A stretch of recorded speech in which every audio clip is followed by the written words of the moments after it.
Saudara-saudari, Injil kita pada hari ini diambil dari Injil Matius bab 7 ayat 21 sampai 29.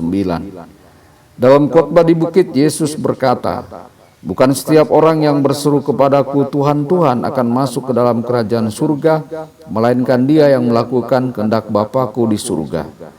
Pada hari terakhir banyak orang akan berseru kepadaku, Tuhan, Tuhan, bukankah kami bernubuat demi namamu dan mengusir setan demi namamu dan mengadakan banyak mujizat demi namamu juga? Pada waktu itu aku akan berterus terang kepada mereka dan berkata, aku tidak pernah mengenal kalian, nyala daripadaku kalian semua pembuat kejahatan.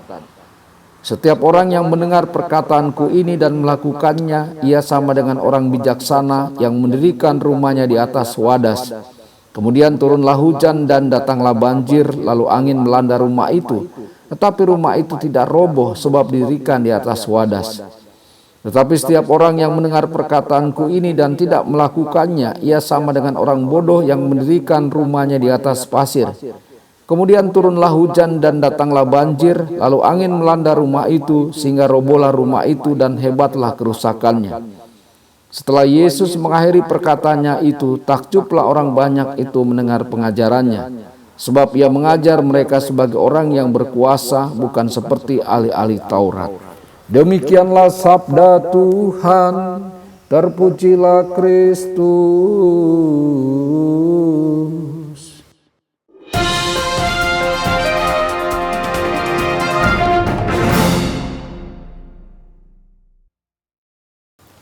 Saudara dan saudari terkasih dimanapun Anda berada, jumpa lagi dengan saya Romo Tedens dalam saluran Warta Kabar Sukacita. Semoga Anda semua dimanapun berada senantiasa dalam keadaan sehat dan bahagia. Iman tanpa perbuatan adalah mati. Bersaksi tentang iman kita melalui perbuatan-perbuatan kita sangatlah penting.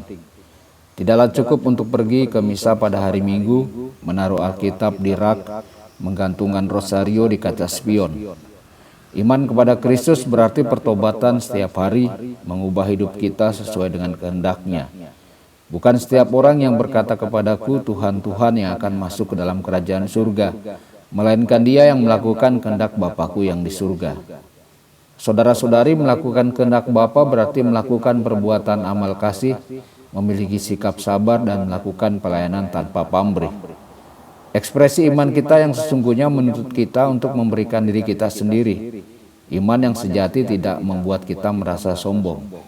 Apakah kita pernah merasa benar sendiri? Apakah iman kita mendorong kita untuk melakukan perbuatan-perbuatan amal kasih? Saudara-saudari, mendengarkan dan mengikuti Kristus berarti hidup sebagaimana mestinya sesuai dengan kehendak Kristus. Ada sebuah kebenaran tentang keberadaan kita sebagai manusia yang menuntut sebuah respon.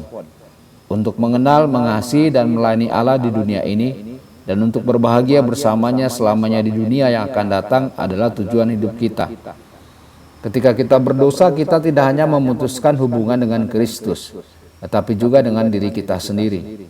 Kita merasa terpecah secara batin oleh nafsu, kemarahan, kesombongan, dan keserakahan kita.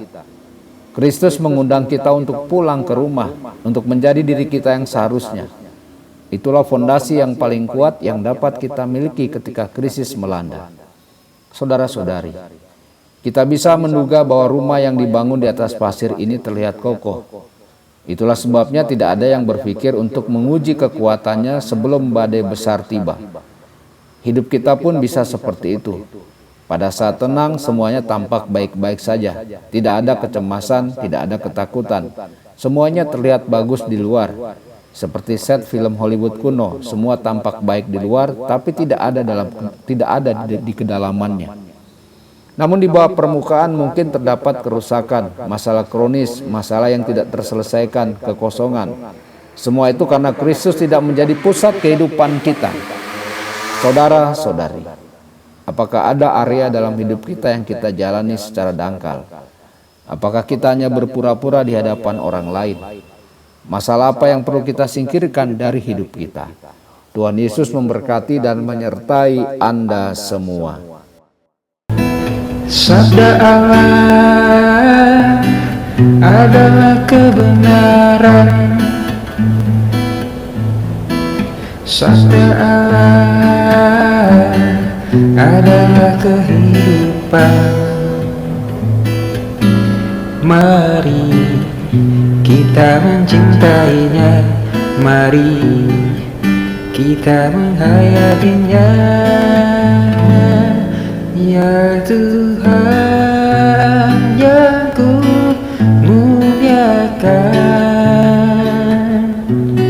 sabda